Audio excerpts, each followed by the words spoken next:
الله وبركاته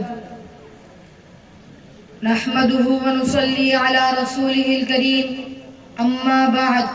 أعوذ بالله من الشيطان الرجيم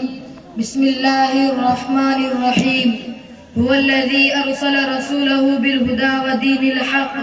ليظهره على الدين كله ولو كره المشركون صدق الله العظيم دہکتی آگ میں تنکے نہیں گراتے ہم دہکتی آگ میں تنکے نہیں گراتے ہم شکستہ پیڑ کے پتے نہیں جھڑاتے ہم ہمارے خون کے چھینٹے بھی ملیں گے سرحد پر زندہ قوم کے پتلے نہیں جلاتے ہم محترم حضرات معزز سامعین کرام اس وقت ہندوستان کے مسلمان تاریخ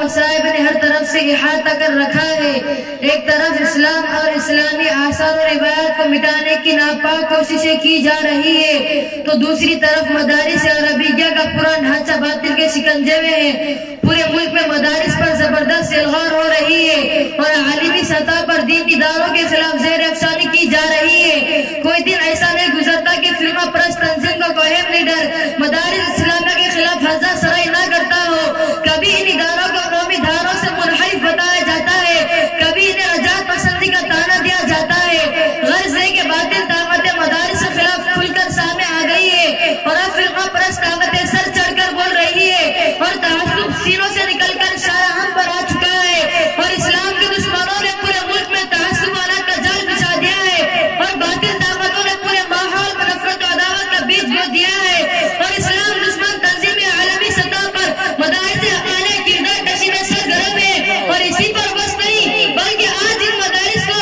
دہشت گردی کا اڈا قرار دیا جاتا ہے یہ مدارس میں دین کے قلعے ہیں اور ان پر دہشت گردی کا الزام افسوس صد افسوس میرے دوستوں یہ مدارس تو اس قابل تھے کہ انہیں سینوں سے لگایا جاتا انہیں پلکوں پر بٹھایا جاتا ان کی تعمیر و ترقی میں ہر طرح کا تعاون کیا جاتا انہیں سرسبز و شاداب رکھنے کی ہر ممکن کوشش کی جاتی کیونکہ یہی وہ مدارس ہے جن کی کوکھ سے جنم لینے والے علماء کرام کی قربانیوں کے نتیجے میں ہندوستان آزاد ہوا انہی مدارس سے نکلی ہوئی تحریکات کی بدولت اس ملک میں آزادی کا انقلاب آیا انہی مراکز کے جاباز سپاہیوں کی جدوجہد کے بعد باشندگان وطن نے سکون اور راحت کی سانس لی انہی خانقاہوں کے اندر اللہ کی صدا بلند کرنے والے بزرگوں کی دعاؤں کی طفیل انگریزوں سے نجات اور راہی نصیب ہوئی لیکن آج انہی مدارس کو مسمار کرنے کی کوششیں چل رہی ہے حضرات محترم ہم پوری دنیا کی متعصب اور فرقہ پرست طاقتوں کو چیلنج کر کر یہ بتا دینا چاہتے ہیں کہ مدرسہ کسی تعمیر کا نام نہیں ہے مدرسہ کسی عمارت کا نام نہیں ہے جہاں کوئی طالب علم آتا ہے جہاں کوئی استاذ بیٹھتا ہے چاہے وہ انار کا درخت ہو یا کھجور کا سایہ وہاں مدرسہ بن جایا کرتا ہے ارے مدرسہ تو ہمارا نظریہ ہے مدرسہ تو ہماری جان ہے مدرسہ تو ہماری روح ہے مدرسہ تو ہمارا ایمان ہے رب کعبہ کی قسم اب انہیں گرانے والے خود گر جائیں گے اب ان سے ٹکرانے والے خود پاس ہو جائیں گے باشندگان ہند بڑے دکھ اور افسوس کی بات ہے آج یہ سوال کیا جاتا ہے کہ مدارس نے کو کیا دیا کیا یہ سوال درست ہے میں کہتا ہوں یہ سوال قطعاً درست نہیں سائل کو سوال کرنا ہی نہیں آیا اگر سوال کرنا ہی تھا تو سوال یہ کرتا کہ مدارس نے کو کیا نہیں دیا ارے باشندگان ہند تم تو ناسی بن چکے ہو تم تو غدار بن چکے ہو تم نے اگرچہ تاریخ کو بھلا دیا لیکن ہمیں اپنے آباء و اجداد کی تاریخ یاد ہے آؤ تمہیں بتاؤں کہ مدارس نے کو کیا نہیں دیا ارے ہاں مدارس نے کو بے ضمیری ابن الوردی اور ایمان فروشی نہیں دی مدارس نے کو بے حیائی اور بے شرمی نہیں دی مدارس نے کو خود غرضی اور مفاد پرستی نہیں دی ارے ہندوستان میں تجھ سے پوچھتا ہوں کہ تجھے انگریزوں کی جلدوں سے اٹھا کر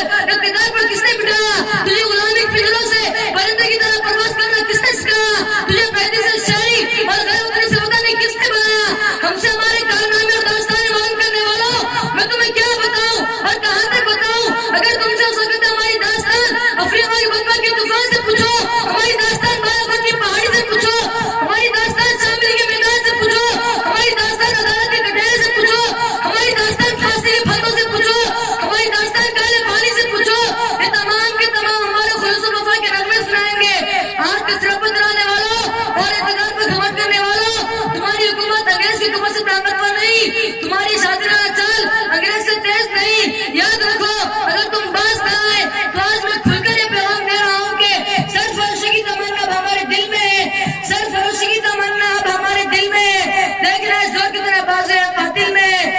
دوستوں مجھے کہنے دیجئے، حقیقت بیان کا موقع تو دیجئے، حقیقت تو تلخ ہوتی ہے، مگر یہ بھی یاد رکھیے کہ اظہار حقیقت میں تاخیر کرنا بھی جرم ہے۔ سوال یہ کہ ہمیں آج یہ دن کیوں دیکھنے پڑے؟ شرپسندوں کو مدارس کے خلاف زیر افزاری کا موقع کیسے ملا؟ ان اداروں پر پابندی اور مطالبہ کرنے کی ان میں سکت کیسے آئی؟ کیا اس میں ہمارا قصور نہیں ہے اور یقیناً ہے۔ اے مسلمانوں، خواب غفلت سے بیدار ہو جاؤ، اپنے عقل و خرد کو استعمال میں لاؤ، کیونکہ حضرت نانوتوی کی روح ہمیں آواز لگا رہی ہے، حضرت شیخ الہند کا جگر ہمیں صدا دے رہا ہے، اور حضرت علماء کرام کی شہادت ہمیں للکار رہی ہے، اور جملہ کابل کے سینے چیخ چیخ کر ہم سے کہہ رہے ہیں کہ اگر اس ملک میں مدارس قائم ہے تو ہمارا وجود قائم ہے، اگر یہ مدارس باقی ہے تو مسلمانوں کو تصرف امتیاز باقی ہے، اگر یہ دینی ادارے زندہ ہے تو اسلام کا چراغ روشن ہے، اگر یہ دینی مراکز معمول ہے تو مسلمانوں کی عزت و آبرو معمول ہے، اگر یہ ادارے محفوظ ہے تو دین اسلام محفوظ ہے۔ اس لیے مسلمانوں مدارس کی اہمیت کو سمجھو،